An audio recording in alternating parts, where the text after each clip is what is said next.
Hello and welcome to Always in Escrow with Serena Appel and Colby Burchin. Hello, Colby. Hello, how are you today? I am fantastic and I'm feeling so much calm through me and clarity because we are speaking today with Natalie Walsh. She is the founder of Natalie Walsh Designs and NWD Studio in Chicago. Natalie guides a transformative journey through Reiki, meditation, energy healing, embodied photography, sacred experiences and spaces, and so much more. Natalie, welcome to our show. Thank you. Thanks for having me. So, can you share with us some of your fondest memories of growing up in Minnesota and how that environment influenced your love for nature and gardening? Yeah, I think this is kind of the basis for my connection to um, nature, spirit, my sort of inner child self. Through my childhood, I really kind of like ran wild and free in the woods of my neighborhood. I lived in Minnetonka, Minnesota. Um, and when I was going through my own sort of healing journey over the past, 5+ years, I really had a vision of myself like being in the woods, like as my little self and looking at like the violets on the forest floor up close and just feeling free and wild and connected. And I think that really was part of the culmination of what I'm now doing in my life and realizing that that's such a powerful transformative space to be able to step into for everybody, to be able to remember that that little person is still inside of you, guiding you and all you do. And so, yeah, I think also the land of water. I'm a big water lover. So getting to be around nature and water is important to me. Beautiful. So, at a very young age, you were already involved in floral design and poetry. What sparked your interest in these creative pursuits? Both my parents are very creative and very into gardening and let me really explore that freely and pick flowers from the garden and make little arrangements. And I have pictures of myself, holding little bouquets I made. And I always painted and danced and drew and sang and wrote songs. They're really hysterical. The context of, an 8-year-old girl.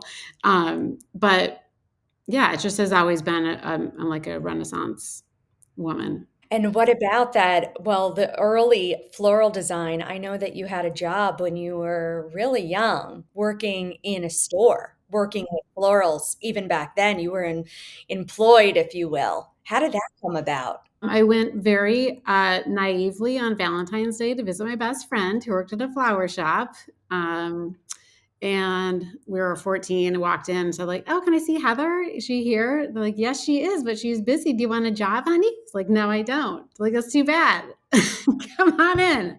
You got pulled Start in. scrubbing buckets, start cutting stems. You want to learn how to make a corsage? Like, not really, but I guess sure. And then it just kind of kept going forever and ever and ever. And 30 years later, I was doing very, very custom, high-end full production events in Chicago. And that really was such an opportunity for me to blend so many things. I mean, I was able to really meet with my clients, sit with them. I love people. I love talking to people and hearing where they're coming from and what they want their event to feel like. And that really brought visions for me, and they would say like, I'm just rambling on. I don't know what I'm saying. And I said, no, just keep going. As you're saying it, I'm literally like channeling this vision, which at the time I thought I was just like casually throwing out that word, but I think I was actually channeling. And then I would be drawing it and be like, here's your wedding. They're like, wait, what? How did you do that? I'm like, I can literally see it all happening. They're like, but are you sure that's the right thing? I'm like, yes, I can see it. Like, this is what is going to happen. It's going to be amazing. Like, just trust me, go with it.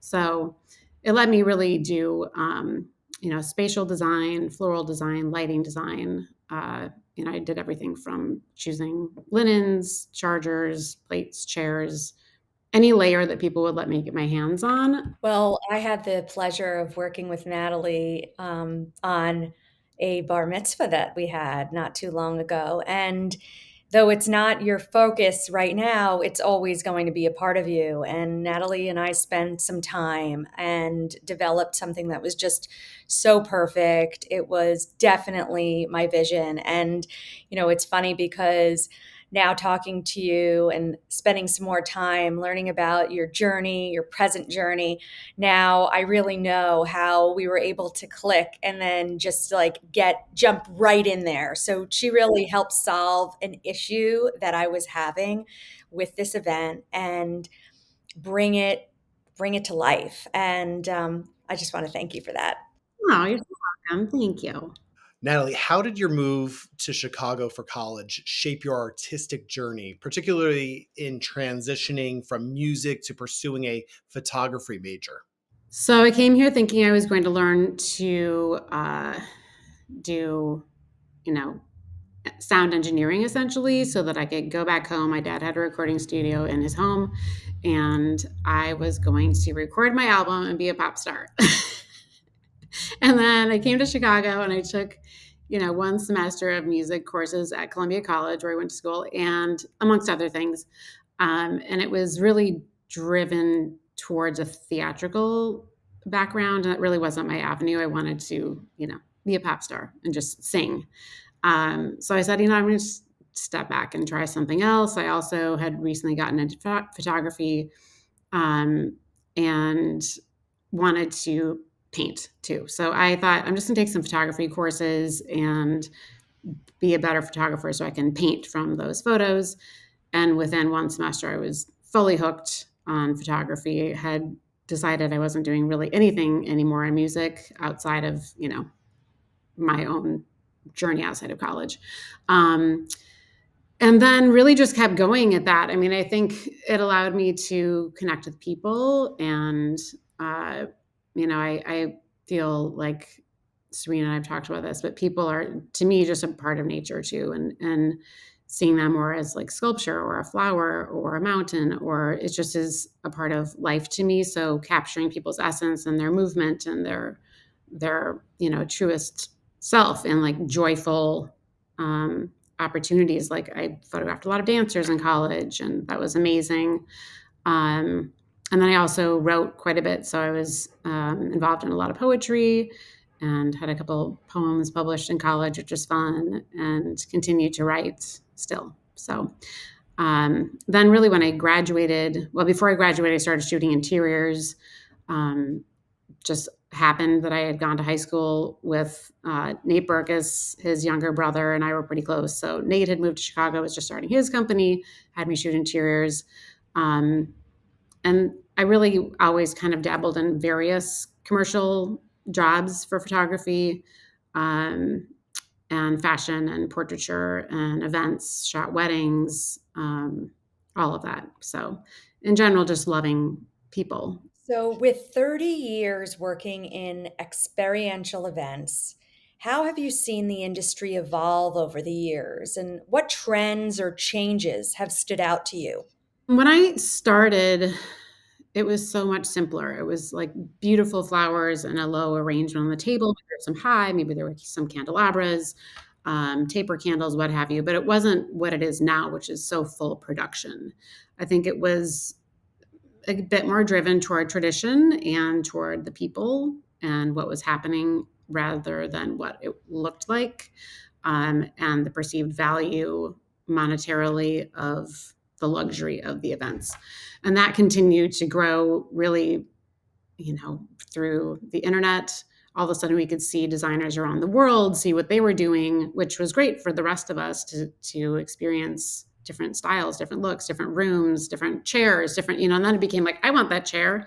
I want that linen. I want to do an arrangement like that, and then Pinterest came around, Instagram, and then that grew so that everybody was seeing everything and everybody wanted everything, regardless of the price point. Everybody felt like, well, I want that too, which, yeah, we all want the best, but it doesn't always work for everybody's budget range. So then that, it was very interesting transition to uh, being able to have people comparing their events to other people, which, we all know that saying.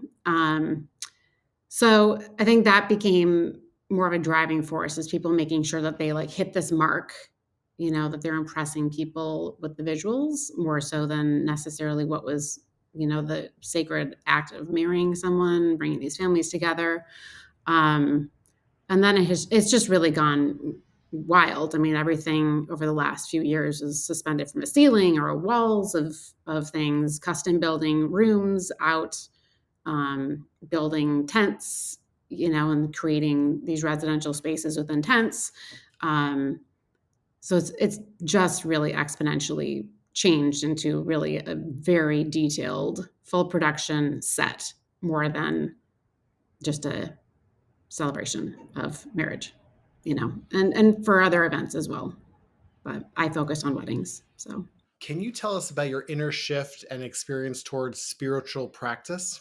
yeah, and I think that, was tied into the pandemic. It was tied into events. For me, watching people come into the room and see the room, watch the like first look, as we call it, and having people go, oh my God. And I could watch them, leaving everything else behind, and then watch all their friends come in and their family come in and everybody leaving this other world behind. And it's like, this is the magic that I want to take out of this. I want this to be every day, though. I don't want this to be a 6-hour experience and then this is like the best day of their life. It's like, this should be the beginning of the best days of your life, and the rest of your days should be exciting and beautiful and joyful, and you should be able to have the skills to step outside of the stresses of daily life and feel that joy for yourself, coming from inside of you, as well as around you. So I began to kind of think more about the fact that I was creating these spaces for people to feel a certain way and feel connected to the people around them and feel deep joy and love and celebration. And as people through the pandemic really suffered from not having that connection and not having the opportunities to celebrate together anymore and to mark these special milestones in life together, it became more apparent that this celebratory act was deeper. I definitely struggle over the years of thinking like, is this the best use of myself? Like having parties, is this meaningful? And I always kind of went back to, I'm bringing these opportunities for people to feel love and feel connection and have these memories forever. But it changed. I just realized like this is more. We need to have more of this and have this be more than just what it looks like.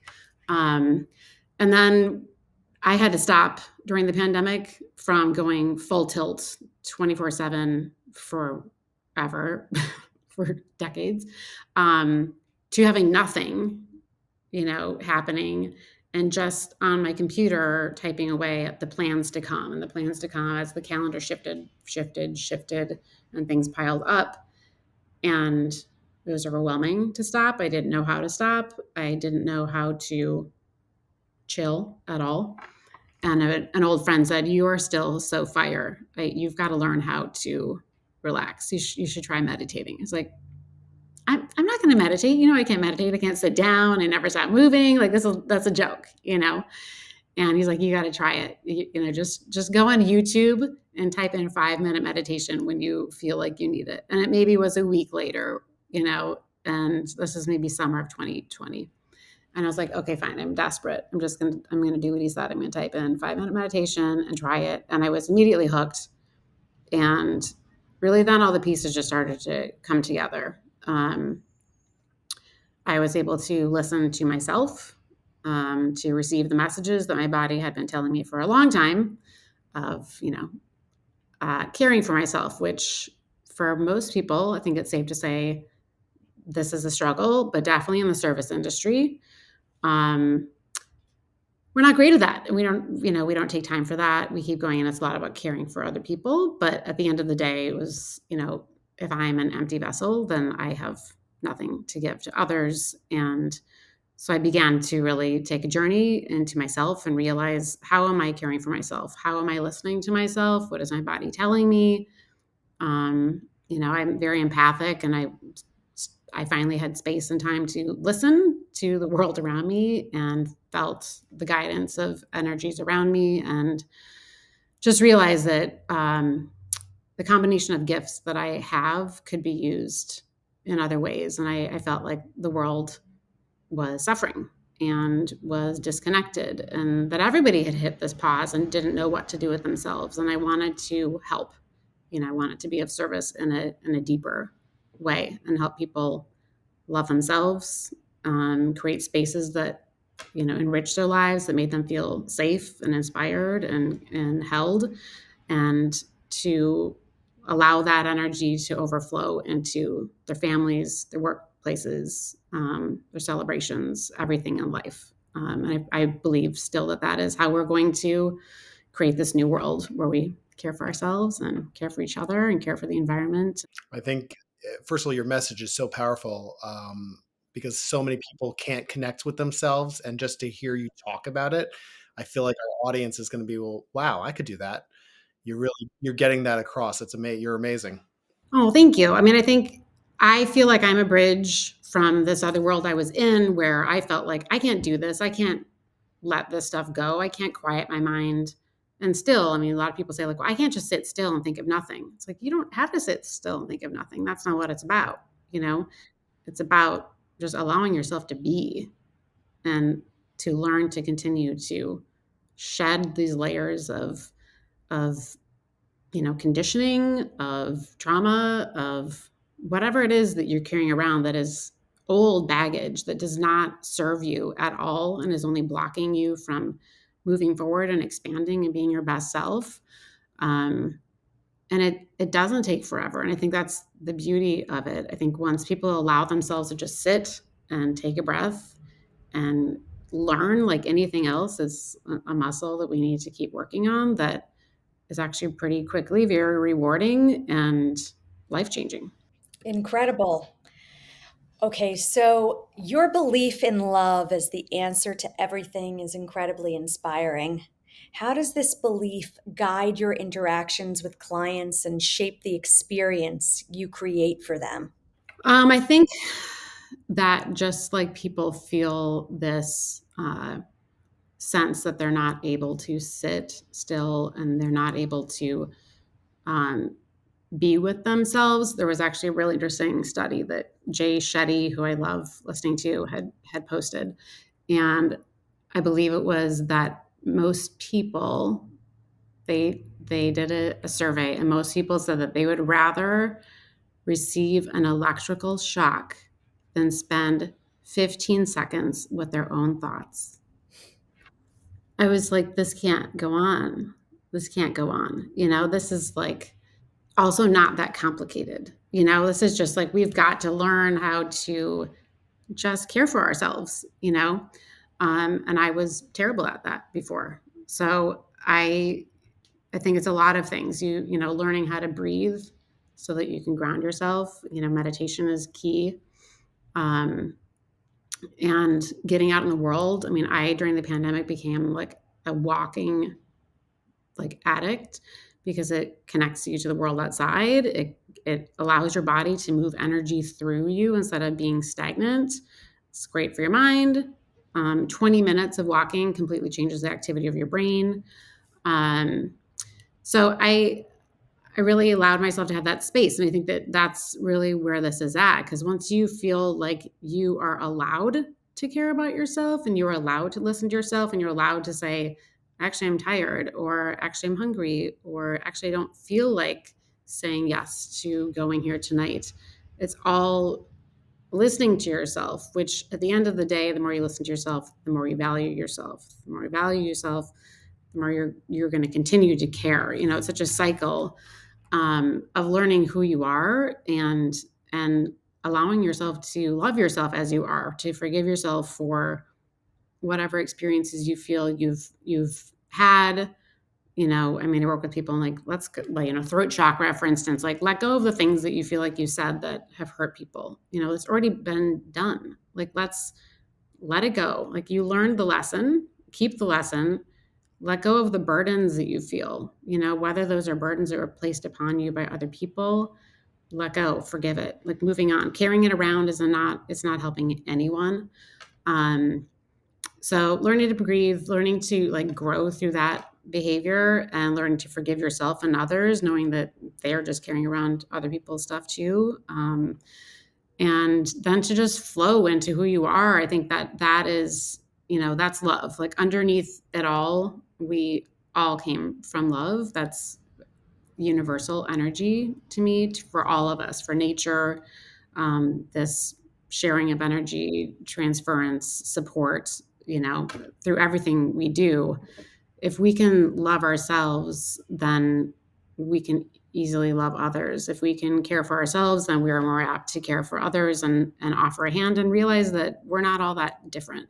Can you tell our audience, are there any opportunities that exist for individuals or groups to collaborate with you in experiencing Reiki and energetic guidance or in participating in your curated healing experiences?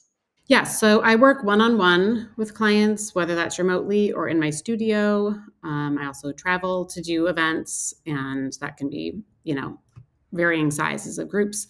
Um, so I work with people at a base level to learn to open up to themselves, to breathe, to meditate, and to start to let things go. And once you start to shed these layers, you are allowing yourself to be curious to all of the things that you're here for in life.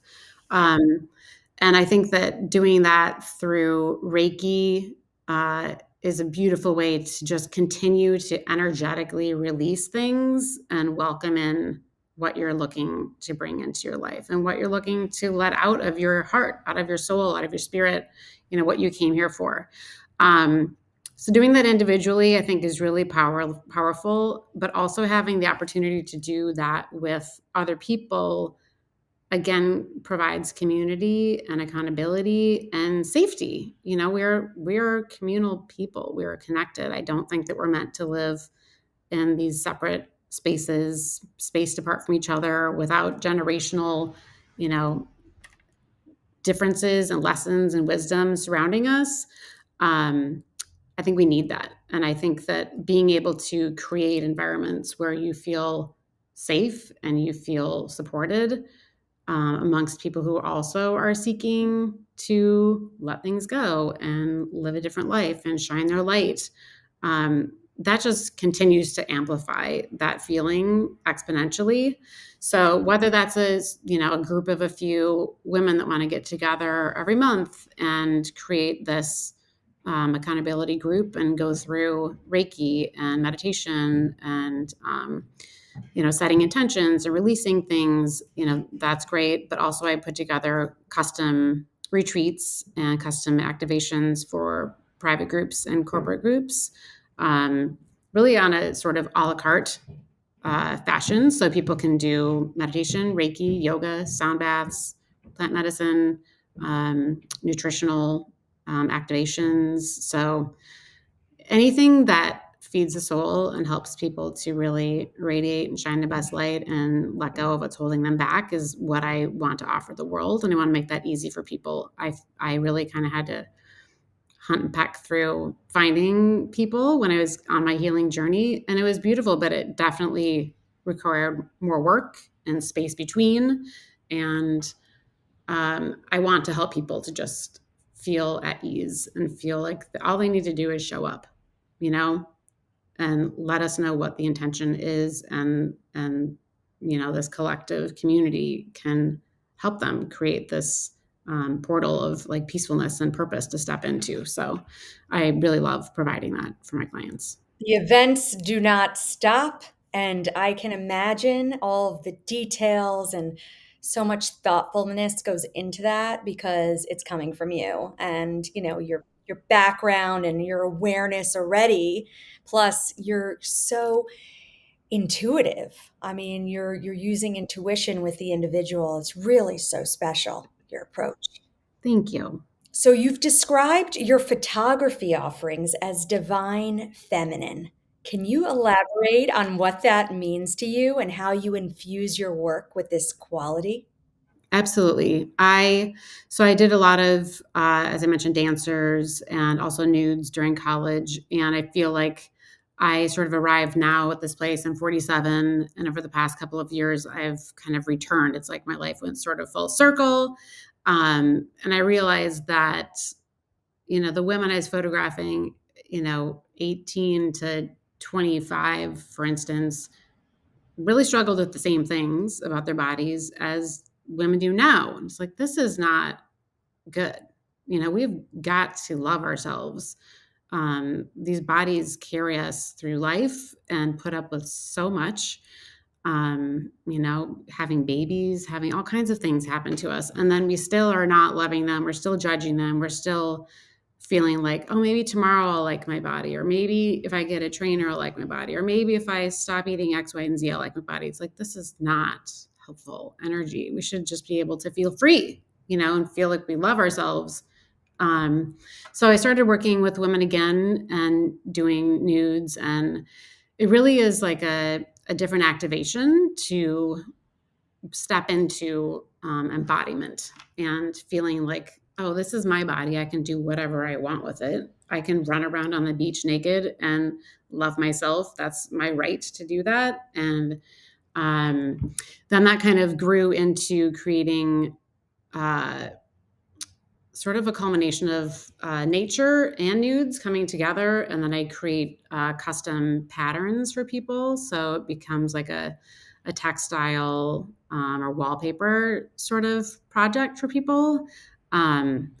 So it's a range of things. And really what people say is, I realized that this was such an opportunity, and I didn't see my body this way before. And I didn't even know I looked like this. And I've never felt comfortable in my skin. And now I can look at these pictures and feel proud of myself and feel comfortable to do this. And I think this is something that's coming up everywhere. There's a group, I think it's out of New York, Feud, I think is how you say it, and they're doing naked dinner parties. So I think it's just like right now the divine feminine is rising in the energy of the world. And again, it just goes back to loving who we are in this very moment and being present in ourselves and allowing ourselves to just be who we are. And I think also it's been interesting I have a 9-year-old son, and kids ask you all kinds of questions like, why do people have to wear clothes? Well, because we've been told that we have to hide ourselves. Why do we have to hide ourselves? I don't know. Are there places where people don't hide themselves? There are places where people don't hide themselves. Where are those places? It's like, you know, why? Why? And he sees my art too, and he knows like bodies are natural. Bodies are just like nature, and there's nothing wrong with bodies. And we all have a body. We all look different in our bodies, and like there's nothing. You don't have to feel bad about your body. And I think allowing yourself to again like love yourself is then teaching those around you to love themselves, and it's all about just shining your light lets the people next to you know that they can shine their light too. So just continuing the flow of love and acceptance and authenticity and embodiment and all of the beautiful abundant things that come from allowing yourself to just drop into the present and accept yourself as you are. I have twin 9-year-old boys, and they say the darndest things. Yes, they do. He told his friend the other day, his friend came in and said, Arden just said that you're 20. I was like, did he? Thank you so much. He's like, I figured I'd just, tell him, it's like, thank you. You go ahead and tell everybody in town that I'm 20. But hey, we may feel like we're 20, right? And Oh, yeah, I do. with these practices that really are such like a life force, right? I do feel, my practices, which are very similar to what your offerings are, have really allowed me to kind of definitely embrace my age, my current age, and love all of the chapters of my life this thus far. But it's this renewed sense of youth, also. And that was my intention, right? To feel vital. And all my my approaches to life are for more vitality, and I want that for everybody around me, to feel vital, to feel great. Yeah, and to feel like you have permission to change, I think is huge. I think that we're taught so young, pick a path, you better pick it right, better stick to it, don't stray from it, don't screw it up, do it the best, be the best, more, more, more. And it's like that's just not natural. We should be allowed to evolve. Every single thing on earth evolves. Everything. So we should be a part of that. We shouldn't judge ourselves for changing direction. And I guess I've never had a lot of fear for change, and that's one of the other reasons why I feel like I'm a bridge for people to just give themselves permission to just take a new perspective and take a risk and live their life. I don't think we're meant to stay here just sitting here living out the path that was chosen for us when we're 12 forever. We have one more for you, Natalie. Are there any particular moments from your work that have been especially rewarding or memorable? Yeah, it's really the simplest moments where I can see people seeing themselves differently, seeing their lives differently. I received a text from a dear friend today who said, I just want to tell you that I love you. And I woke up this morning repeating the mantra, I am mine. And I just feel so good. And it's like that, those little things, Um, and I have a Reiki client who has seen me twice, and she's like telling people that her life has changed, and she's able to tap into herself, and she's able to forgive herself, and she's able to feel these versions of herself all being carried with her, and see her life in a different way.